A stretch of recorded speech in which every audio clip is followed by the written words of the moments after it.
dia seja bem-vindo.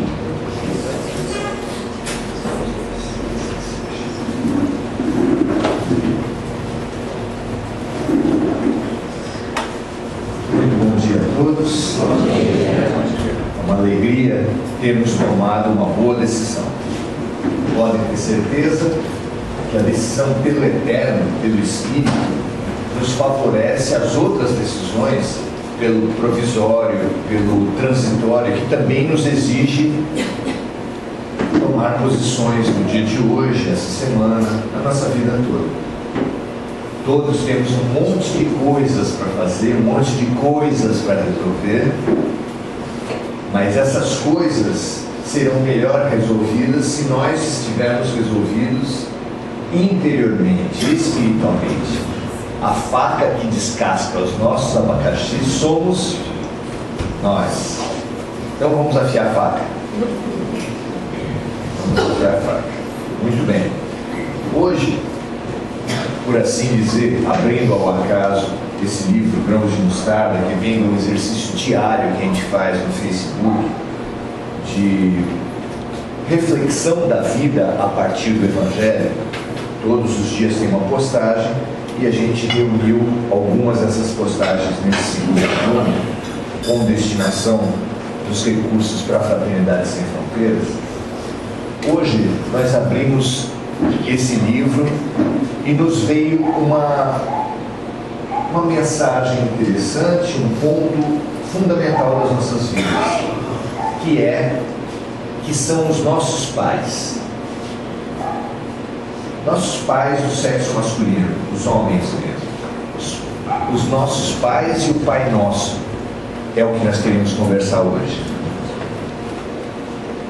Na verdade, os consultórios de psicologia, de medicina, as mentes de todos nós estão povoadas de relações não resolvidas. Entre essas, especialmente aquelas de casa, são as mais complicadas, vocês concordam?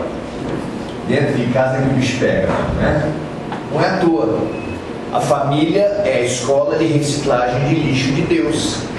Deus precisava ter algum lugar para pegar esses seres que têm dificuldade de perdoar, dificuldade de se reconciliar, dificuldade de se arrepender, e colocar numa mesma instituição onde o inimigo mama no outro. Um inimigo depende do outro. Um magoado precisa se reconciliar e se relacionar com a pessoa que o magoou. Isso é lindo, porque a família tem essas forças dentro dela que vêm do próprio animal. Você vê num animal, quando ele dá cria, no geral, um senso de proteção muito grande. E Deus usa esse senso de proteção para fazer com que as pessoas que tenham lixo dentro delas reciclem. A família é a usina de reciclagem de lixo de Deus. E nossa.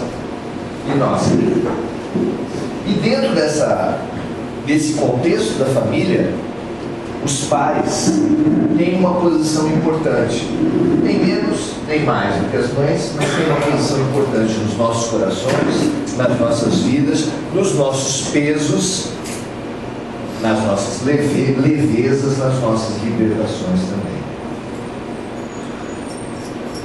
O masculino e o feminino, que estão na base da paternidade, da maternidade, eles são uma construção muito útil também para o nosso crescimento espiritual.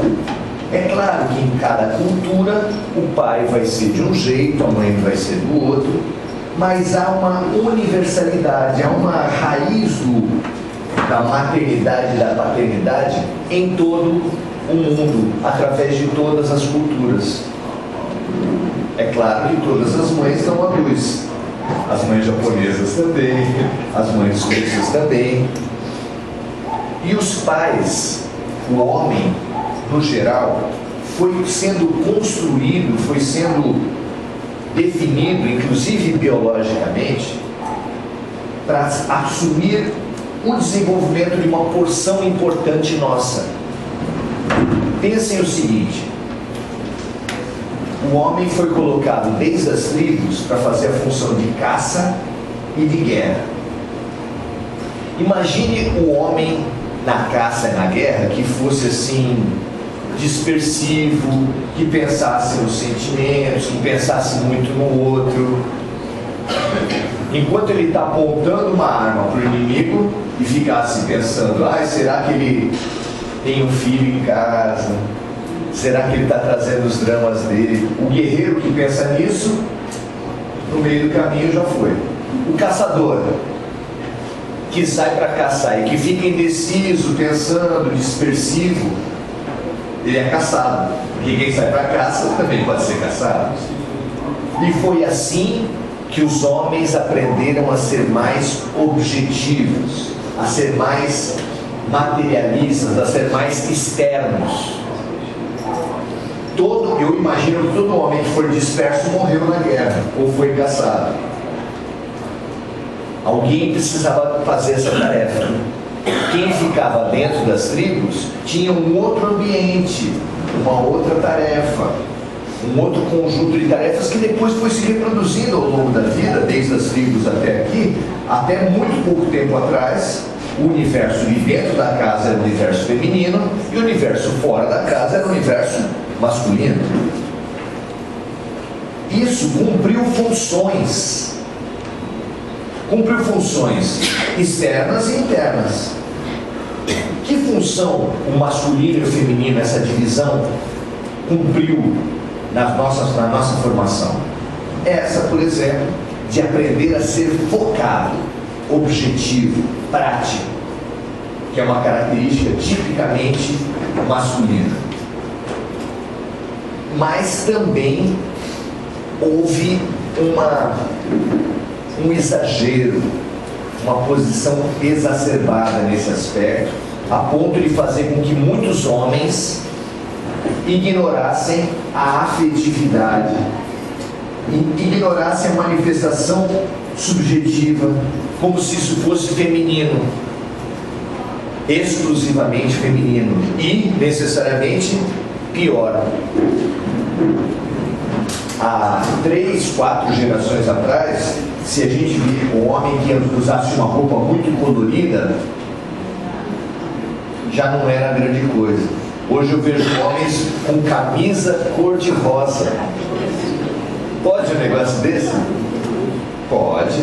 Mas há 3 gerações atrás, não podia. Se eu entrasse na casa de uma família e encontrasse um homem lavando a louça,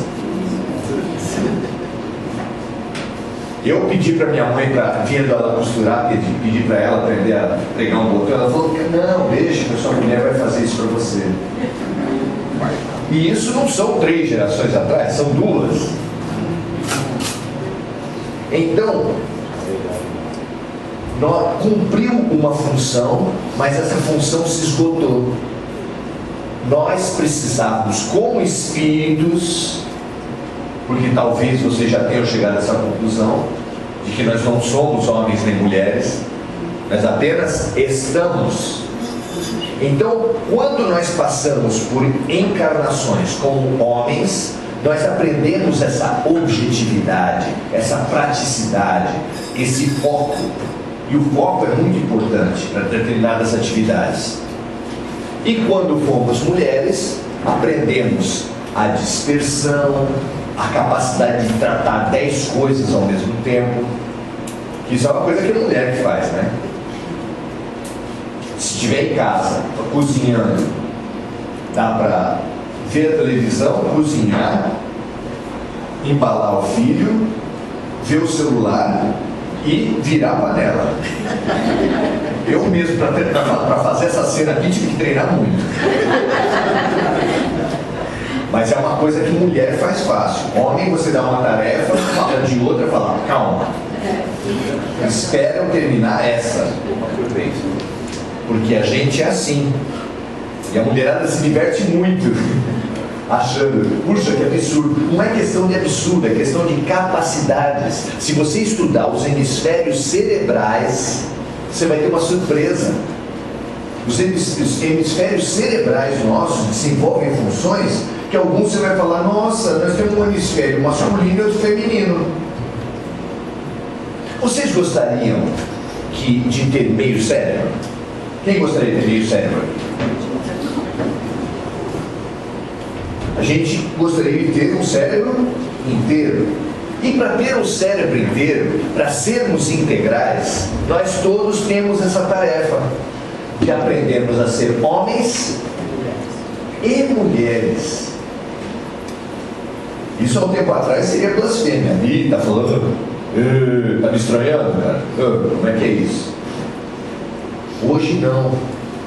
Hoje as coisas se mudaram muito. Tem gente que ainda resiste muito contra o homossexualismo, as dezenas de opções sexuais que hoje existem entre homem e mulher. Tem gente que se revolta, briga muito com isso. Mas a verdade é que se a sua bisavó estivesse aqui hoje, ela ia falar assim, o quê? Mulher de calça comprida? Como assim? Mulher não pode usar calça comprida? E homem com roupa florida? Imagina, florida.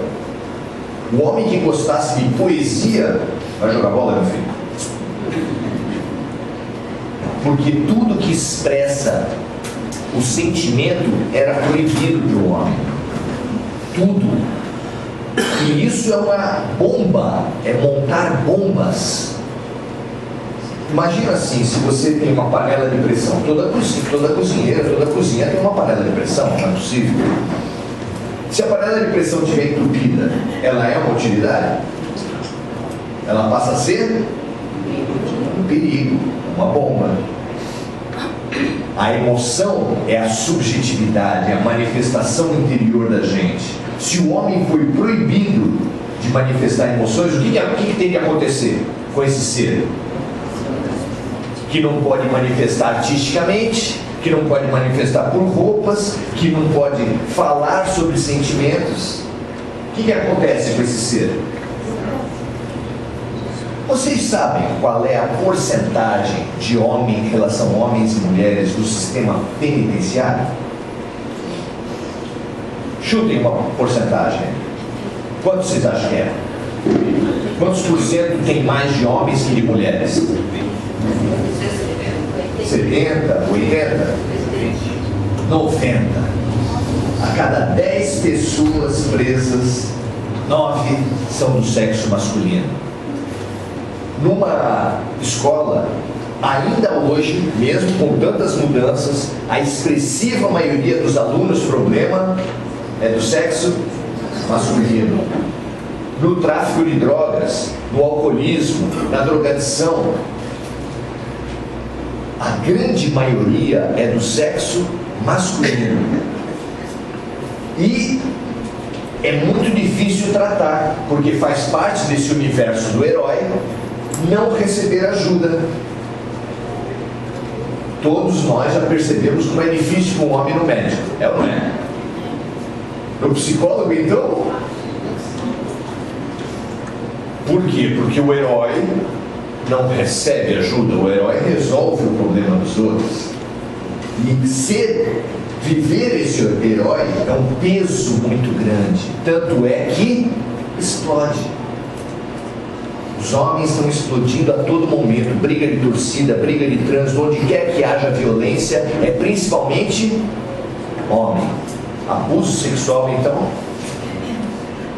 que é essa tragédia da pedofilia, do abuso, quase sempre por parte de homens. Então, entender um pouco desse universo masculino, de que função ele cumpriu na nossa formação espiritual, que o projeto pedagógico de Deus, como numa escola, precisa ter professores diferentes para matérias diferentes, para ir formando o aluno na sua integralidade. E é por isso que existem as diferentes nações, porque a gente reencarna como japonês e aprende a respeitar os ancestrais, aprende a pensar na coletividade. A gente reencarna como latino, italiano, espanhol, brasileiro e aprende a manifestar emoções.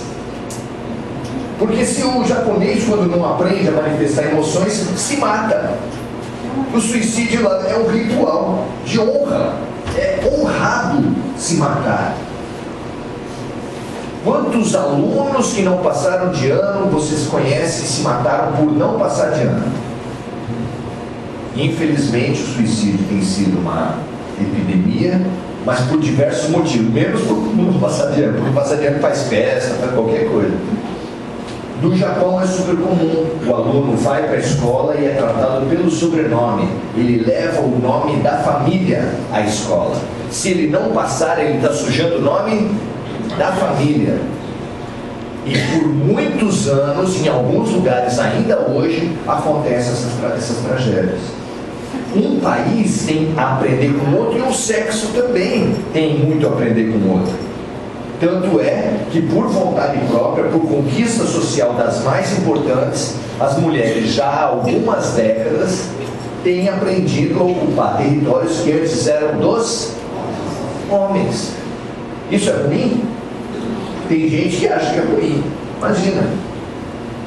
Mas a verdade é que as mulheres têm se, vamos dizer assim, se masculinizado, com calça comprida, trabalhando fora, brigando pelas coisas, sendo protagonistas, construindo as coisas. Isso não tem nada de ruim. O movimento dos homens se feminilizar tem sido um pouco mais lento.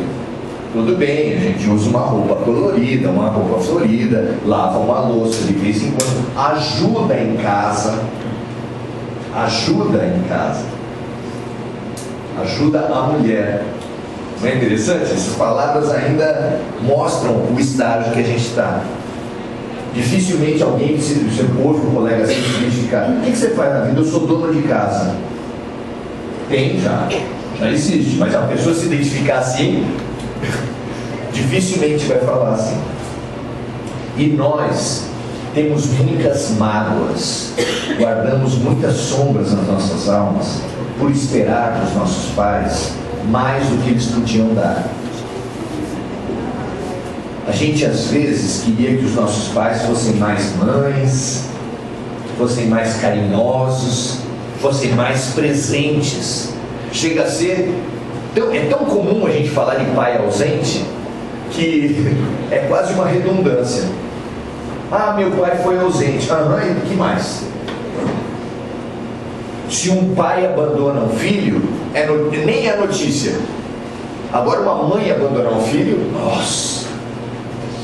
Então, o homem foi ensinado que para ele criar o filho, ele deve fazer o papel do provedor, trazer dinheiro para casa. Nunca faltou nada dentro de casa. Os homens se acostumaram a se valorizar. Você ouve um pai falar: eu sou um bom pai, nunca faltou nada dos meus filhos. Sempre no objetivo, no dinheiro, na parte. E a parte assim de ouvir, de conversar com as crianças, etc., falar dos problemas. Isso é mais a mãe que faz. Tradicionalmente foi assim. A conquista do campo feminino pelo homem é muito mais lenta. Mas essa vem sendo a tarefa, mais lenta ou mais rápida, a tarefa de todos os espíritos da Terra. Porque o masculino e o feminino, bem separados, funcionaram por muito tempo. Agora não funcionam mais. Nós precisamos ser homens e mulheres, ter cérebro inteiro. Por exemplo, na criação de filhos, a psicanálise constatou uma coisa que todos nós já sabíamos: para criar filhos você precisa de colo, afetividade, que Freud chamou de função materna, e precisa da lei, do certo e errado, deixar claro para as crianças o que elas podem e não podem fazer, para ajudar a ir para o mundo, a fazer. A mãe segura, acolhe, faz carinho, mas prende também. O pai empurra, se ausenta, mas autonomiza também. Tem os excessos e tem as faltas. Nós entendermos isso torna a gente capaz de se autonomizar espiritualmente, mentalmente, afetivamente. Nós precisamos aprender a entender os nossos pais dentro do contexto cultural, dentro do que eles puderam dar. Porque os nossos pais e as nossas mães também, é claro, hoje nós estamos falando só um pouco mais do masculino. Os nossos pais e as nossas mães foram os pais e as mães que eles puderam ser. Eles certamente, até um pai que bate, ele bateu no geral. Eu sou assistente social e falo com família o dia todo. No geral, os pais que bateram falam assim: eu apanhei muito mais. Até o pai que bateu sistematicamente nos filhos, ele é sempre, pelo menos na minha experiência profissional, sempre uma amenização do fogo. E, meu amigo, se você soubesse o que eu apanhei, falam os pais que batem. As próprias mães fazem parte desse esquema também. Pelo menos na minha casa, chegava no final do dia, quando a gente tinha aprontado, o pai chegava cansado do trabalho, a mãe começava.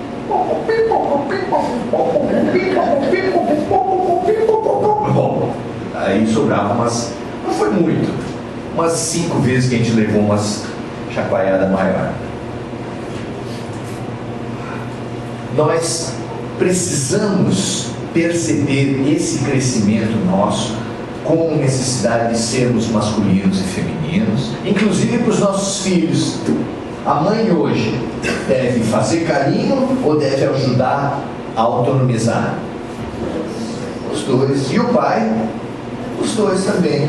Uma mulher sozinha pode criar filho? Claro que sim. Um homem sozinho pode criar filho? Claro que sim.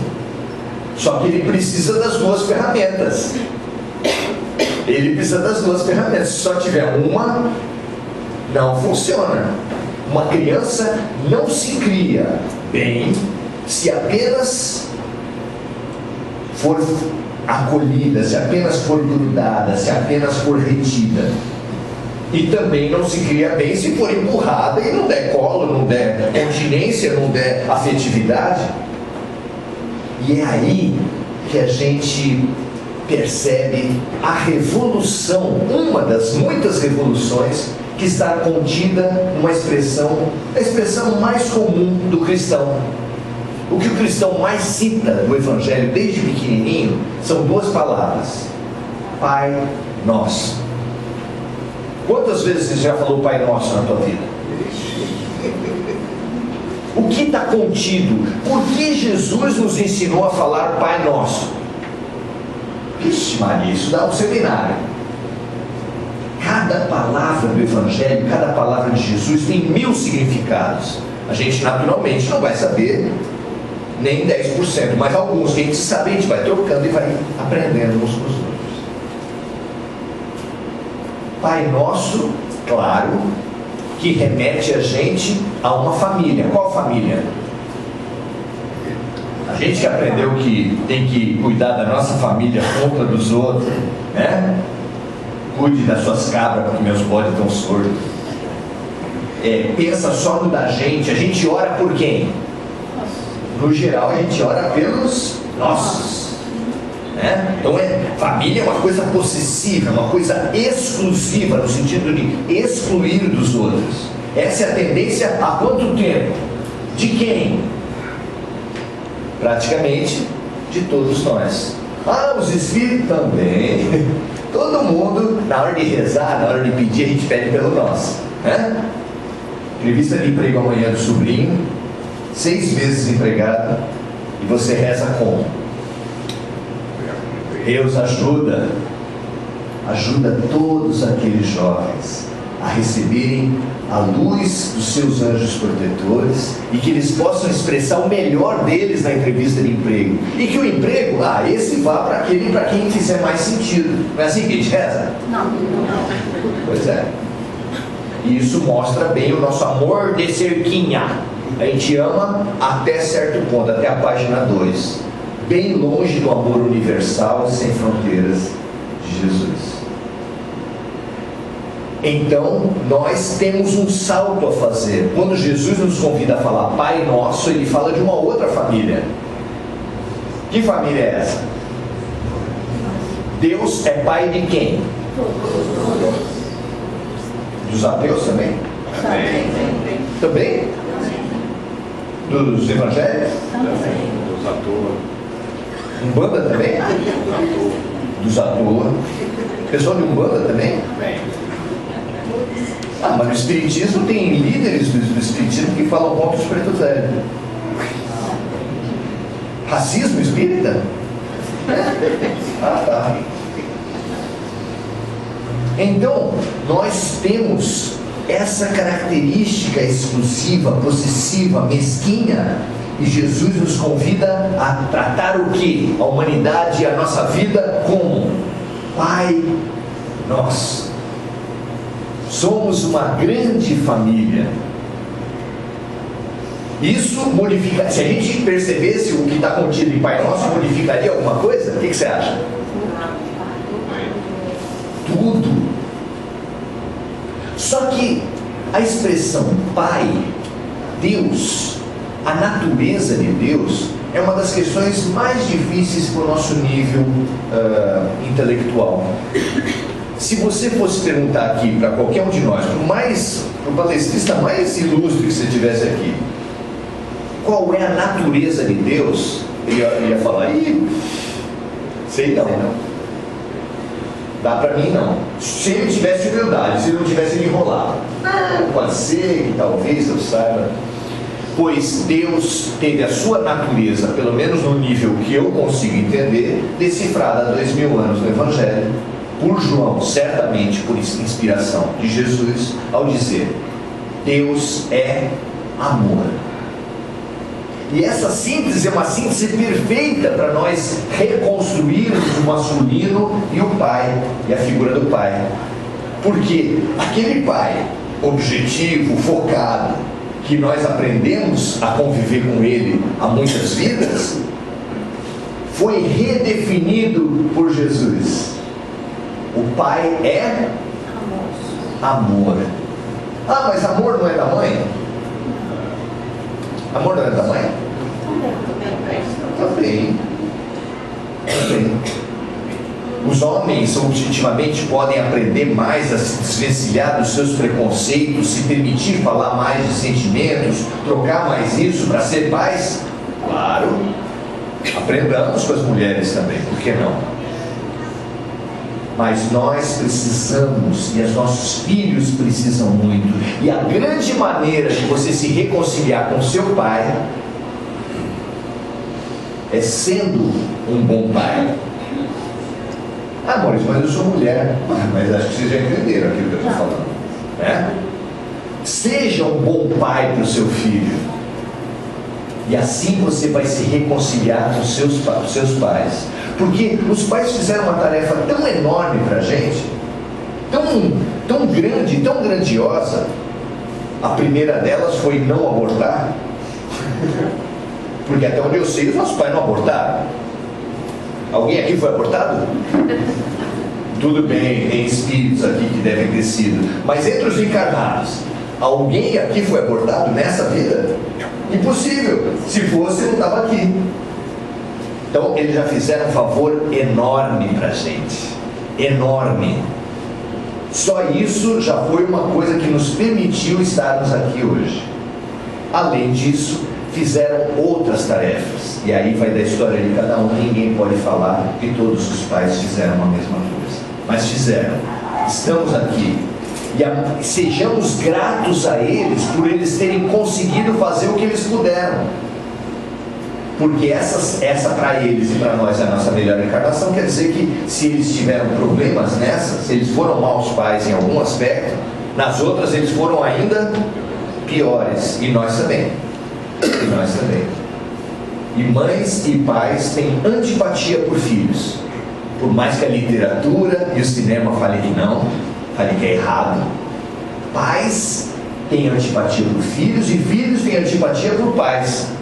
E isso a ciência não explica, porque a biologia fala que os animais se protegem e a psicologia fala que a nossa subjetividade é formada pela influência do meio. Como é que uma criança, às vezes recém-nascida, vai para o colo do pai e começa a chorar? Tem antipatia pelo pai. Por quê? Como explica isso? só através das vidas sucessivas.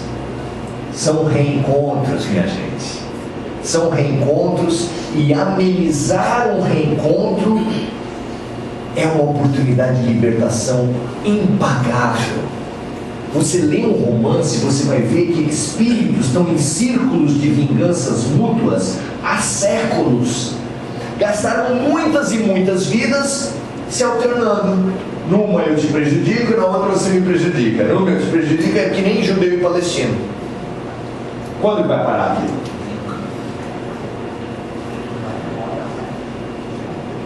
Vai parar quando um dos lados, pelo menos um dos lados, falar: cansei de guerra. Será que a gente está nesse ponto? Se nós hoje nos encontrarmos nesse ponto de falar cansei de guerra, você finalmente pode se libertar de uma posição de que meu pai era isso, meu pai era aquilo.